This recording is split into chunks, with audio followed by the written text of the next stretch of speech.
everybody. Welcome to Krown Countdown U. My name's Ryan Sullivan. His name's Andrew Wadden. Oh, you know what I just had, and that's delicious, Andrew? What's that? A bison burger. Oh, over the weekend, I had myself a dinosaur burger. Where did you get a dinosaur burger? Well, Calgary, of course. To say the Calgary Dinos are on a roll, well, that would be an understatement. You see, the Dinos, well, they haven't lost a game since 2012, and they're looking like nothing is going to get in their way. Nothing? Well, let's head out to Calgary and find out. It was a gorgeous day for football in Cowtown. Dinos head coach Blake Nill looking for win number 100 of his illustrious career. First cue, Dinos down 7. Andrew Buckley hits Brendan Thera Plemondon. BTP outruns the herd, taking it 49 yards for the major. We got a tie ball game.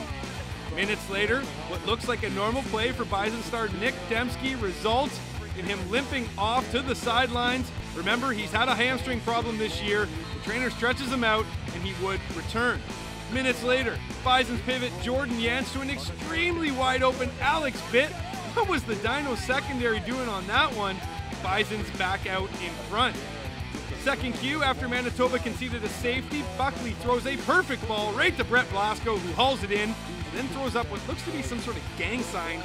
Questionable celly, but that puts Calgary back out in front. Then some bad news for the visitors. All-Canadian Evan Gill looks to get his knee caught up on the field turf. He's in obvious pain. Being carried off the field, his day was over. Right before the half, Buckley and Blasco hook up once again. Blasco blasts his way into the end zone. That's his second major of the day. But the herd, they would respond. Jordan Yance hits Keenan LaFrance, and he does his best impression of Moses. The seized part, and KLF goes into the end zone unscathed for the major. And this Bison fan, well, yeah, he's just, yeah. Right before the end of the half, Dembski bobbles a snap for this field goal attempt. Remember that play, folks. Instead of being down 7 at the half, Manitoba is down 10. Third cue, Yance goes to the air for Matt Sawyer, the modern-day Warrior. Yeah, I stole the nickname from Jim Mullen. Makes a beauty grab for the major, but they fail to make the convert as Dembski once again has the butterfingers. Remember that play too, ladies and gentlemen. A little foreshadowing. Then it was time for the Zebras to take control of the game. First, they botched this unnecessary roughness call on the Bisons that leads to a touchdown. Then they call a pass interference on a questionable play that our very own Jim Mullen kind of disagreed with. That's a jump ball. That is just bad. That leads to this major from Glasgow, his third of the game, and speaking of bad, what the heck is that? Patty cake? Bison's down 5 in the fourth, and the poor night for the men in stripes continues. Rolling deep, and Peterson is run over by a cheetah at the 50, and there's no flag. That is just terrible. That is just terrible. Tell us how you really feel there, Jimbo. Manitoba down 5 now. Yance in the red zone finds Sawyer once again. Bison's up by a deuce with just under 8 minutes to go. Do we got an upset in the making? Maybe not so fast. Buckley marches the Dinos into field goal range. Johnny Mark nails this 25-yarder with less than a minute on the clock. So, 25 seconds to go. On 3rd and 23, Yance goes to the air for Alex Bitt. Pass interference gets called on Cyril Iwanabe. So the Bisons get one last chance to win the game, and take it away, Mr. Mullen. It's down, the kick is up, and it is dived wide. Now it's bouncing in the end zone. Can they bring it out? Yes, the Dinos can. They get it out to the 1-yard line, and this game is over. Blake gets lucky number 100, barely getting past the herd. You will be hard-pressed to find another game better than that one this year. What an incredible finish. Could that be a preview of this year's Hardy Cup? Let's hope so. UBC, Alberta. Pick this one up on a punt return. It's Mount Doug standout recruit Marcus Davis getting under it and getting his butter churning. Davis making a few guys miss, a few good times down the sideline. He is gone. He goes 98 yards all the way down to the Alberta 1. It took the punter to take him down. This drive would result in a 3-ball. It's then Alex Morrison taking this dump pass from Carson Williams, and he is gonzo. Morrison turns on the Jets. He goes 48 yards back to the house. UBC with a 13-6 lead at the half. Alberta would capitalize to start the second half, though. It's Levon Haralak with a 4-yard scamper right at the can. UBC answers back quick, though. Ryan Cooper pulls down this 20-yard toss. This one makes it 27-13 for the hometown T-Birds. A little salt to the wound after that, and we've been saying it all week. You gotta use Marcus. That's exactly what they do. He pulls in this 43-yard toss, and he does the rest. This made it 35-13. UBC goes on to win with ease, 49-13 your final. So the T-Birds improved to 1-3 on the year. Nice to see the offense starting to click for Sean Olsen. They posted just under 400 yards in the second half alone. This win couldn't come at a better time because next up the Birds head to Saskatchewan, followed by their bye right after that. The Battle of Saskatchewan went down at Mosaic, and it's the Huskies who bite first. Drew Burko to Mitch Hillis. Mrs. Hillis is going to love this. Ryan and I met her in Saskatoon, by the way. She loves our jackets. It's 7 nada for the visitors. Who doesn't? Down 8-0 now, the Rams respond. Noah Picton, who started in place for an injured Cayman Shutter, dumps it off for Dylan Dawson. D-squared picks up a good chunk of yardage. That set up this touchdown pass to Addison Richards. Regina down by 1. Second Q, Huskies up 11-7. Burko already with 1 INT. Tosses up a second one. Patrick McDonald with the thievery. That led to a field goal. Rams cut the lead to 1. Shift to the fourth. Huskies down by 5 on 2nd and 18. Burko connects with the other Hillis. This time it's Kit's turn. We didn't forget your other boy, Mrs. Hillis. That's a first down. Under 2 to go now. Burko in the red zone. Fires a dart to Shane Buchanan. That's 6 for the boys in those sweet throwback unis. But the Rams still have a shot at the win. Picton drops back, connects with Riley Wilson, who takes it deep into the Sasky zone. Can the Rams pull this off?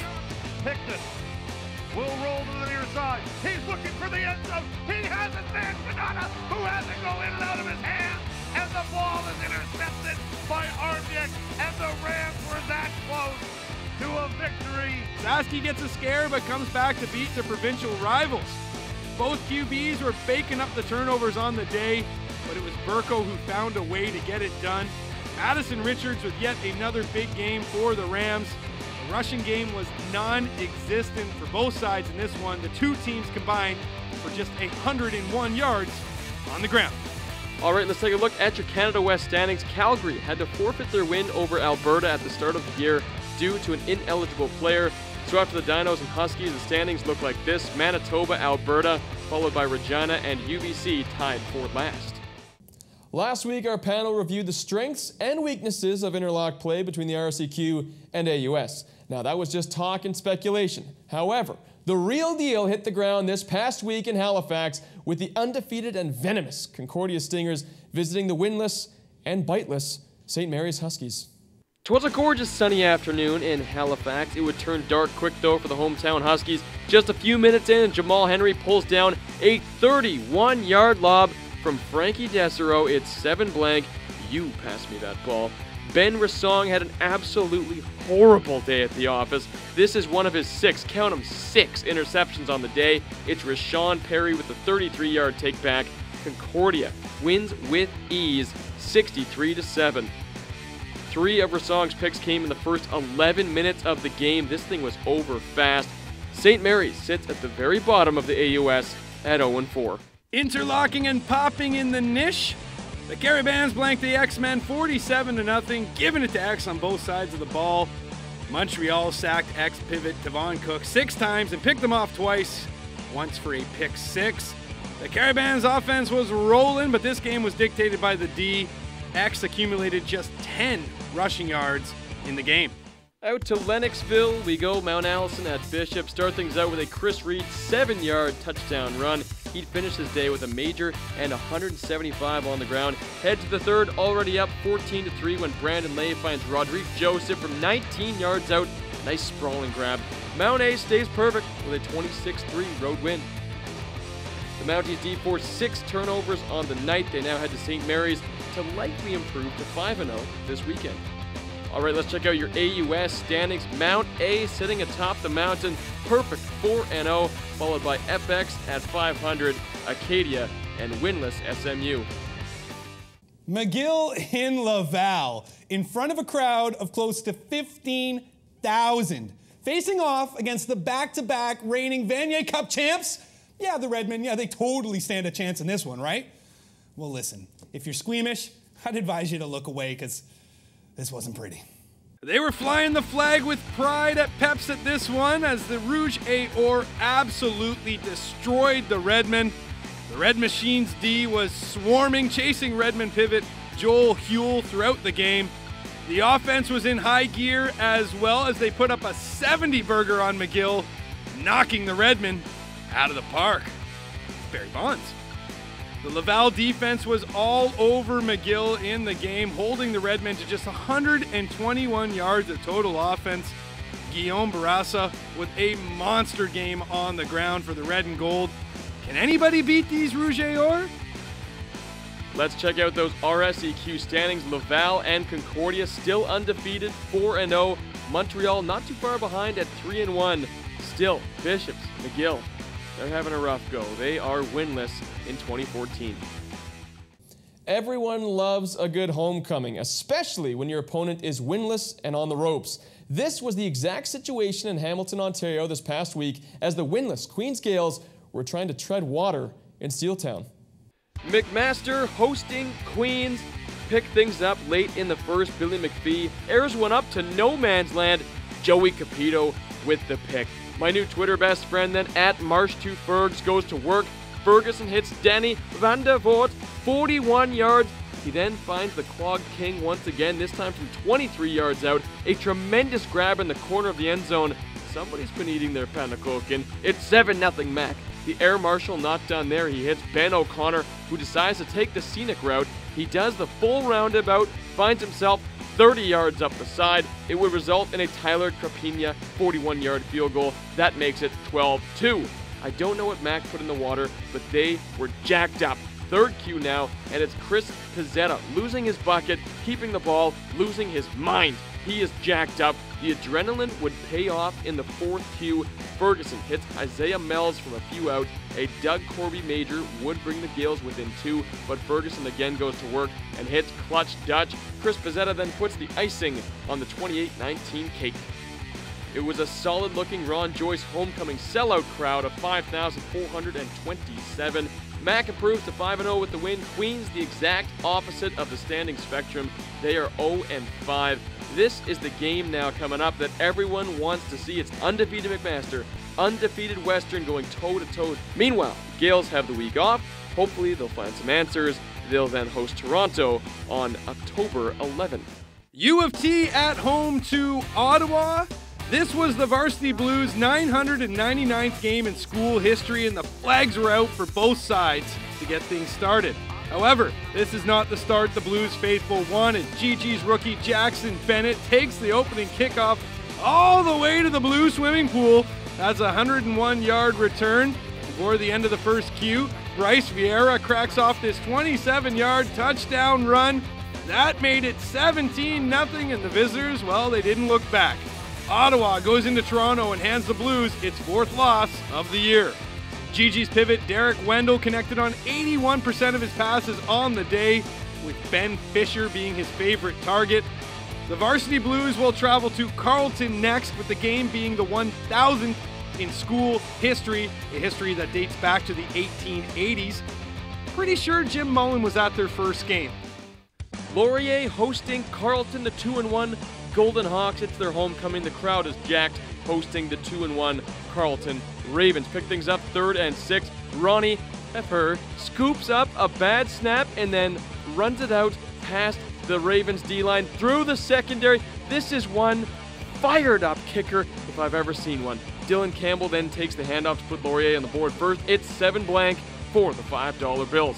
Ronnie Pepper out to punt, and this time he turns on the Jets. The award for fastest punter goes to, this is insane, he gets a first down and then some. Jayhawks spreading the jam all over the field. Anthony Pizzuti to the rescue. He would cap things off with one of his 2 majors on the day. Laurier wins with ease, 53-3. With another 3 majors, Campbell continues his dominance. He stays atop all CIS backs with 8 touchdowns. Windsor takes York to the woodshed, beating the Lions by 32. Austin Kennedy tossed for 400 yards in the win for the Lancers. Western and Waterloo. Not sure what you want me to tell you about this one. Can you see the score? Yeah. Western stays perfect. Waterloo, not so much. Well, it's that time to take a look at the standings in the OUA. Mac, Western, Windsor all remain unbeaten. However, one of those teams won't be soon as Mac travels to London to face the Mustangs next. The real battle is what's shaping up in the middle of the pack with Guelph, Laurier, Ottawa, and Carlton all looking to position themselves in a playoff spot. Wait a minute. You weren't in Calgary over the weekend? Nah. I lied, I wasn't there. But I had a friend that was there, though. No, he wasn't. No, you're right. But you can imagine what it'd be like if he was there. I sure can't. Let's see what games are coming up this weekend.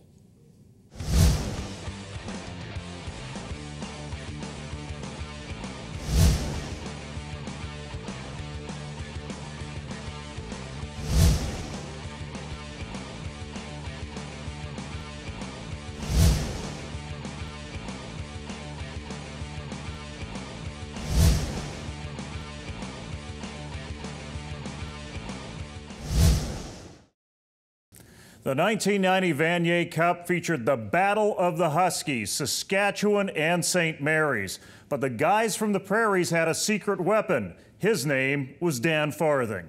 They called it the dogfight in the dome between the Saskatchewan Huskies and the St. Mary's Huskies. Brian Towers hopes to win Saskatchewan's first Vanier, gotta beat Larry Utek, but off to a good start as Rob Simchuk runs in the first score of the day for Saskatchewan. More good news as David Earl catches Dan Farthing for a 13-yard score at the back of the end zone. It's 14-0 Saskatchewan. They are loving it. St. Mary's down but not out. Hall of Fame quarterback Chris Flynn putting the team on his back. Here he scrambles and eventually throws the touchdown to Matt Nealon. Add another Nealon TD. All of a sudden, it's tied at 14. Phil Giebert gets the lead back in the third, then David Earl plunges in. Sask on top, they lead 24-14. Chris Flynn again answers. It's Ian McDonald with a 20-yard score. Sask up by 3. St. Mary's tries to drive, but Flynn fumbles. Rob Dutton picks it up for Saskatchewan, and the game is over. Brian Towers wins Saskatchewan's first Vanier title, 24-21.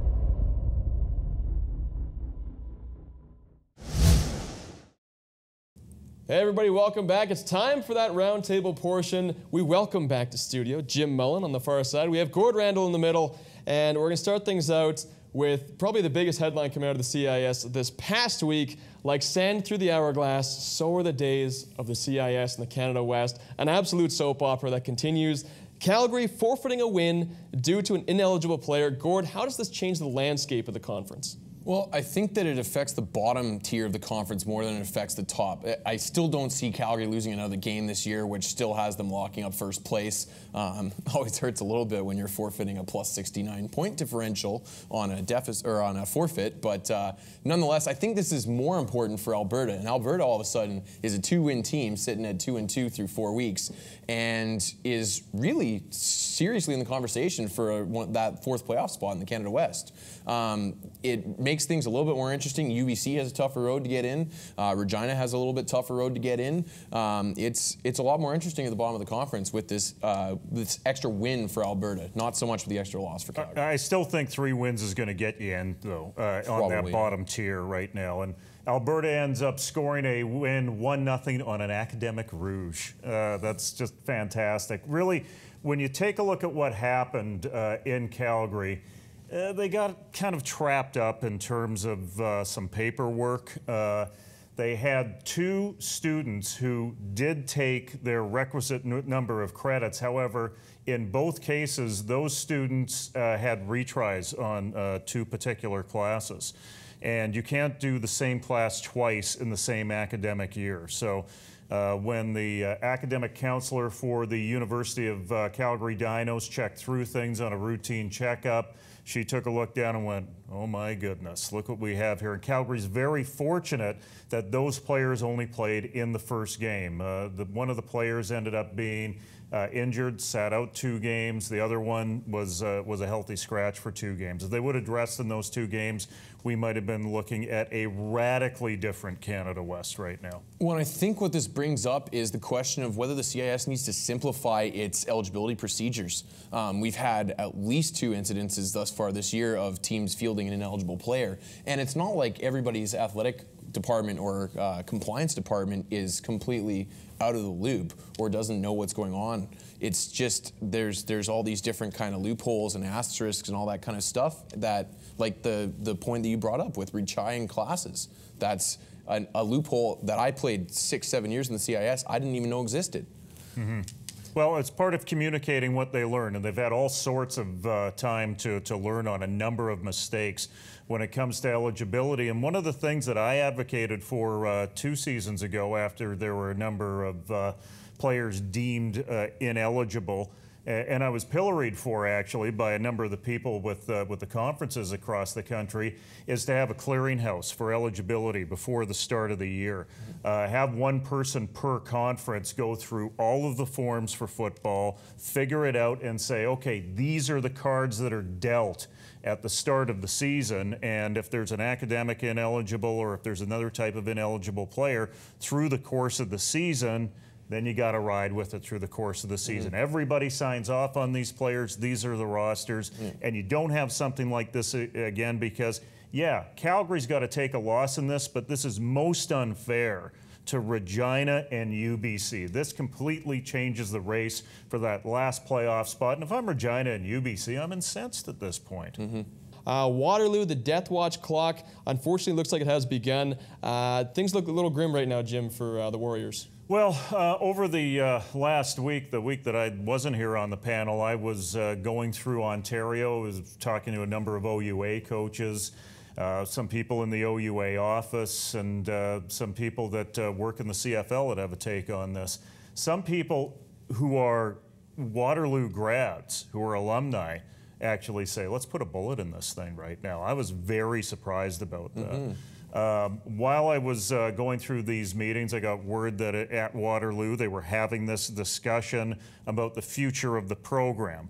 I think it was misconstrued out there that the meeting was about killing the program, but if it gets out there and if it's in the flow and where there's smoke, there's fire, that had to be one of the things on the table. Let's talk about military uniforms. Jim, the Saskatchewan Huskies are doing a fantastic thing, a really remarkable and commendable thing with their camo jerseys now that they're retiring them. Yeah, the military uniforms and the Support the Troops Day were usually something that the Saskatchewan Huskies started the season with. This year it moved into the schedule a bit. They saluted the troops, they wore camouflage uniforms.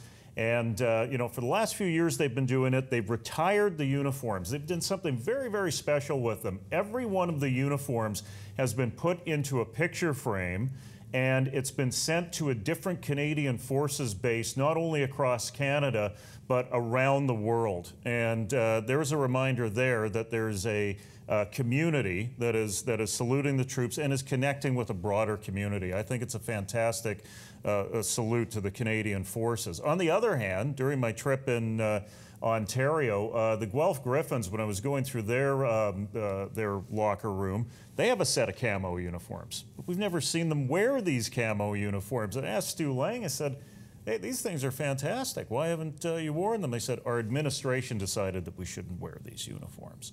Yeah, and it's very community dependent whether a team can really pull off a uniform like that. I mean, there's a number of military-heavy bases in the CIS that can pull off something like that. Kingston, Ontario comes to mind. Winnipeg, Manitoba comes to mind. But let's not push the camo thing overboard. I don't think, like we see in the States, it seems like almost every school is pulling out some sort of salute to the troops, and that's great. Well, that's their market, yeah. Yeah, don't get me wrong, but I don't expect that we'll see, you know, UBC camouflage themed uniforms or something like that anytime soon, for sure. Yeah. Let's talk quick hits, 30 seconds or less, something that you would like to touch on in and around the CIS. We'll start with Gord Randall. A number of games that I want to watch this week, some interesting matchups.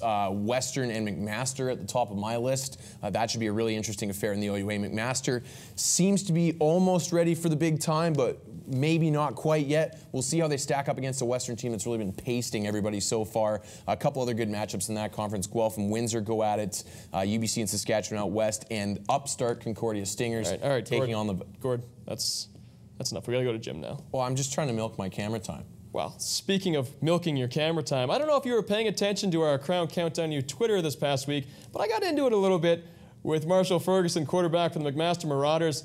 And let's check out McMaster's latest promos. Yeah, the loony, loony shade. A real cool shape. With the loony, loony shade. That's a great way to start recruiting. Start recruiting a kid when he's 5. Yeah, that's the way it's done.